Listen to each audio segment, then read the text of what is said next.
Hello मित्रों, आप सभी का इस चैनल इंडियन बीडी संहिता में आप सभी लोगों का स्वागत है।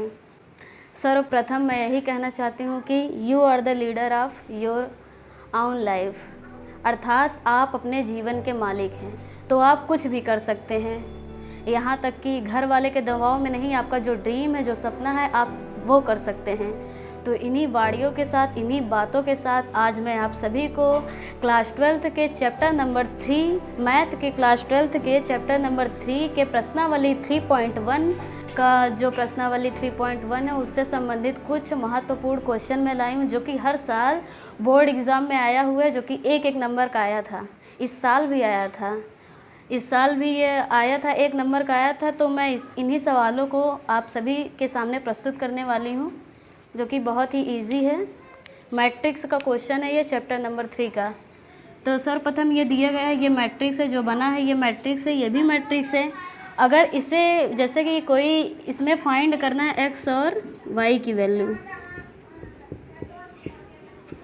एक्स और वाई की वैल्यू निकालना है, तो पहले जब अगर हम लोगों को अगर क्वेश्चन में दिया हो या समीकरण दिया हो, एक्स और वाई की वैल्यू निकालना हो, तो उसका जो शेप होना चाहिए वो वर्ग अवयव होना चाहिए, यानी स्क्वायर मैट्रिक्स होना चाहिए। यानी अगर यहाँ पर 2 है, यानी यहाँ पर 4 है, तो यहाँ पर 3 है, यानी एक इधर भी एक इधर भी है। अर्थात वर्ग अवयव ये कहता है कि स्तंभों की संख्या, जैसे यहाँ पर स्तंभ 2 है, यहाँ पर भी स्तंभ 2 है, स्तंभ इसको बोलते हैं, ये स्तंभ है, यहाँ पर भी एक स्तंभ है, यानी एक स्तंभ ये हुआ, एक स्तंभ ये, तो यहाँ पर भी एक स्तंभ है, यहाँ पर भी एक स्तंभ है, यानी इसमें भी स्तंभ है, इसमें भी 2 स्तंभ है। और इसमें जो पंक्ति है, इधर वाले को पंक्ति बोलते हैं, इधर वाले को पंक्ति बोलते हैं, यानी ये भी एक पंक्ति ये हुई, एक पंक्ति ये पंक्ति 1, ये पंक्ति 2।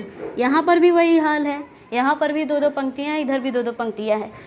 तो अगर हमें x और y की वैल्यू फाइंड करनी है, तो z की भी वैल्यू फाइंड करनी है, तो यहाँ पर वर्ग अवयव हमेशा होना चाहिए। तो इसकी तुलना, यानी इस वाले स्तंभ की तुलना इस वाले स्तंभ से करेंगे, तो 4 बराबर 4 है, तो 4 इससे, यानी पहला जो स्तंभ है, यानी कॉलम बोलते हैं, पहला कॉलम दूसरा कॉलम, पहला कॉलम दूसरा कॉलम।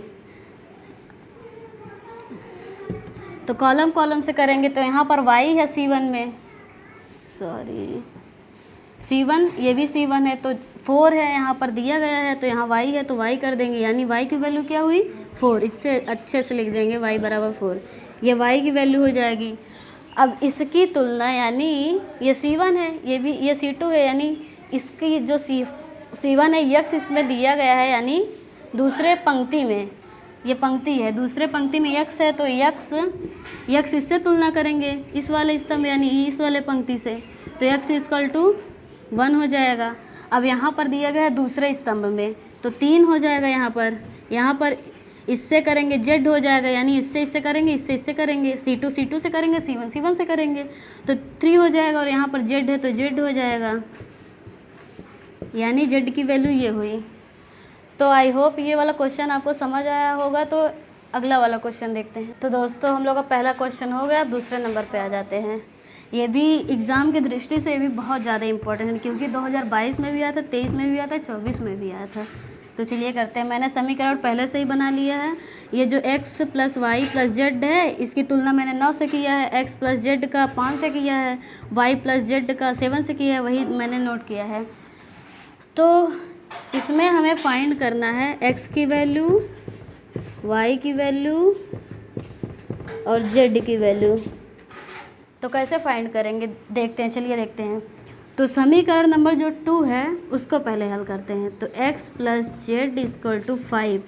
अगर हम यहाँ से x की वैल्यू फाइंड कर लें, तो इन पर x का मान रख करके निकाल सकते हैं।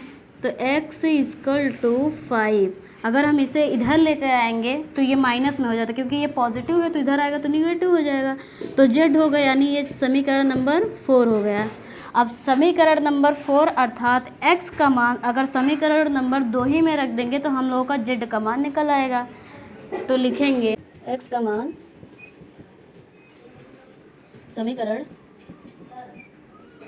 समीकरण 2 में रखने पर x का मान हमें ये मिला है, तो x का मान समीकरण नंबर 2 में रख देंगे। तो समीकरण नंबर 2 क्या है, x plus Z equal to 5। तो यहाँ पर x का मान हमने निकाला है, अभी निकाला है, तो x के जगह पर हम ये रख देंगे 5 माइनस जेड। तो रखेंगे 5 माइनस जेड प्लस जेड 5 हो गया। करने के बाद इसे जब हम ऐसे करेंगे 5 माइनस जेड प्लस जेड 5, तो यहाँ पर जो आएगा हम लोग का वैल्यू 0 हो जाएगा। तो जेड 0 हो जाएगा, ये इधर चला आएगा, ये भी 0 हो जाएगा, इसका कोई मतलब, तो यहाँ से हम लोग का मान नहीं निकलने वाला। अब हम समीकरण नंबर 3 में रखेंगे।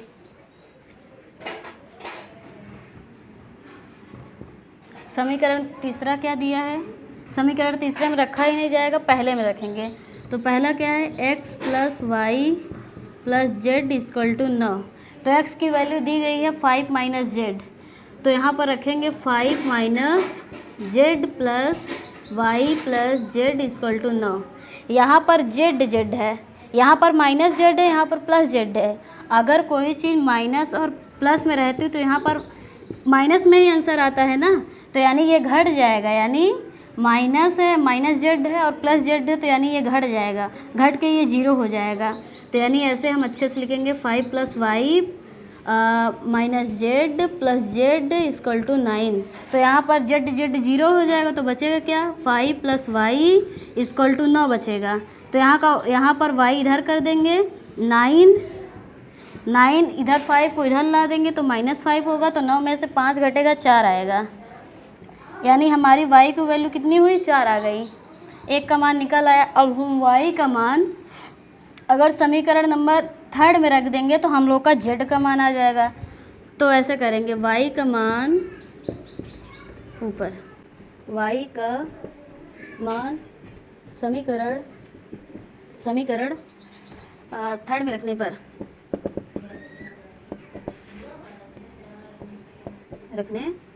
पर तो y का मान 4 आया था हम लोग का, तो रख देंगे समीकरण नंबर 3 में। तो y plus Z equal to 7, y का मान क्या है, 4 है, तो 4 रख देंगे प्लस जेड 7, ये जेड है, तो यहाँ पर जेड इधर रहेगा, जेड का मान ही निकालना है हमको, तो 7 हो जाएगा। और यहाँ पर ये जो 4 है इधर आएगा तो माइनस है, क्योंकि ये पॉजिटिव है, पॉजिटिव जब इधर आएगा तो माइनस में हो जाएगा। तो जेड इक्वल टू 7 में 4 गया 3, जेड का मान हम लोग का 3 आ गया। अब यही जेड का मान अगर समीकरण नंबर 2 में रख देंगे, हम लोग का एक्स का मान फाइंड हो जाएगा, मिल जाएगा। तो करेंगे, इसे मिटाते हैं, तो हम लोग का y का मान आ गया है, z का मान आ गया है। अब हमें x की वैल्यू निकालनी है, तो x की वैल्यू किस में से निकलेगी, इस समीकरण से निकलेगा। z का मान हमें मिला ही है, तो यहाँ पर x है, इस वाले समीकरण में x है, तो दूसरे वाले समीकरण में करेंगे, अर्थात z का मान समीकरण 2 में रखने पर z का मान यहाँ पर हम लोग अभी निकाले 3 आया था, तो यहीं पर समीकरण नंबर 2 में रखना है। तो x plus Z 5 equal to 5, तो जेड का मान क्या था, 3 था, तो यहाँ पर रख देंगे x प्लस जेड का मान 3 था, तो 3 रखेंगे, फिर 5, फिर ये आ जाएगा 5, इधर आएगा तो माइनस हो जाएगा क्योंकि पॉजिटिव है। अगर यहाँ पर माइनस होता तो इधर आता तो पॉजिटिव हो जाता, अब ये प्लस है तो यहाँ पर आएगा माइनस हो जाएगा, तो ये 3 इधर आ जाएगा। अब कितना बचेगा, 5 में से 3 गया, 2 बचेगा। अब ऐसे करके लिखेंगे, हम लोग का तीनों मान आ गया। इसमें क्या क्या पूछा था, x की वैल्यू पूछी थी, y की और z की। x की वैल्यू 2 आई, y की वैल्यू 4 आई, z की वैल्यू 3 आई। तो यहाँ पर लिखेंगे, अतः हर मैट्रिक्स से x की वैल्यू 2, y की वैल्यू 4, z की वैल्यू 3 है, हो गया। अब इसी तरह एक और क्वेश्चन है, वो भी बहुत इंपॉर्टेंट है, वो भी एग्ज़ाम में आया हो, जो कि तीसरा है, तो आगे बताते हैं। तो हम लोग तीसरे वाले क्वेश्चन पे आ गए हैं, जो कि सेम क्वेश्चन है, बस दिख रहा है, इक्वेशन बनाना पड़ता है, बस वही थोड़ा रहता है, नहीं तो हो जाता है। तो उसी प्रकार मैंने यहाँ पर भी किया है, a माइनस वी, ये जो कॉलम दिख रहा है, यहाँ पर भी कॉलम से तुलना करेंगे। तो इससे मैंने a minus V equal to 1 -1 करें हैं, तो यहीं पर ये समीकरण मैंने बनाया है, इससे किया है, इससे किया है, इससे किया है, जो कि ये सेम दिया गया है। अब इस इक्वेशन को ही सॉल्व करना है और कुछ नहीं है इसमें। अब इसमें पहले तो मैं यहाँ पर इस समीकरण से मैं ए का मान निकालूंगी, फिर उसके बाद मैं समीकरण 2 में ए का मान रख दूंगी, तो आ जाएगा हम लोग का ए की वैल्यू शायद आएगी। करके देखते हैं। तो यहाँ पर समीकरण 1 है जो ए माइनस बी इक्वल टू -1 है, इससे मैं ए की वैल्यू निकालती हूँ। तो यहाँ पर ए हो जाएगा ये -1, इधर ये आएगा, ये निगेटिव है तो इधर आएगा पॉजिटिव हो जाएगा। तो क्या बन गया, ये ए का मान निकल आया हम लोग का। अब ए का मान इस समीकरण नंबर में रख देते हैं, यानी ए का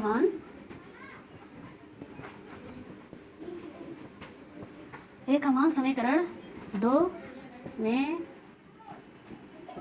रखने पर ए का मान आया है हम लोग का -1 + b, यानी ये समीकरण नंबर 2 क्या है, 2a - b = 0। तो ए का मान इस पर रख देंगे, ए पर। ए का मान क्या है, -1 + b = 0।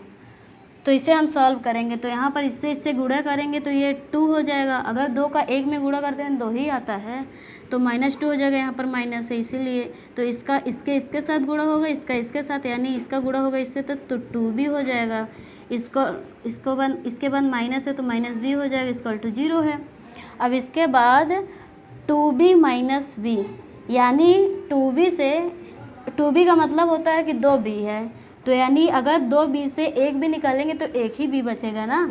तो -2 प्लस इससे घटाएंगे तो बचेगा b = 0। अब b इधर ही रहेगा। अब इधर ये निगेटिव है तो इधर आएगा पॉजिटिव हो जाएगा, यानी पॉजिटिव का 2 आया, यानी 2 की वैल्यू कितनी आई, 2 आई। b की वैल्यू 2 आई। उसके बाद अगर हम अब इस इक्वेशन में देखते हैं, अब हमें a का मान निकालना है। अगर हम b का मान समीकरण 1 में रख दें, करते हैं b का मान समीकरण 1 में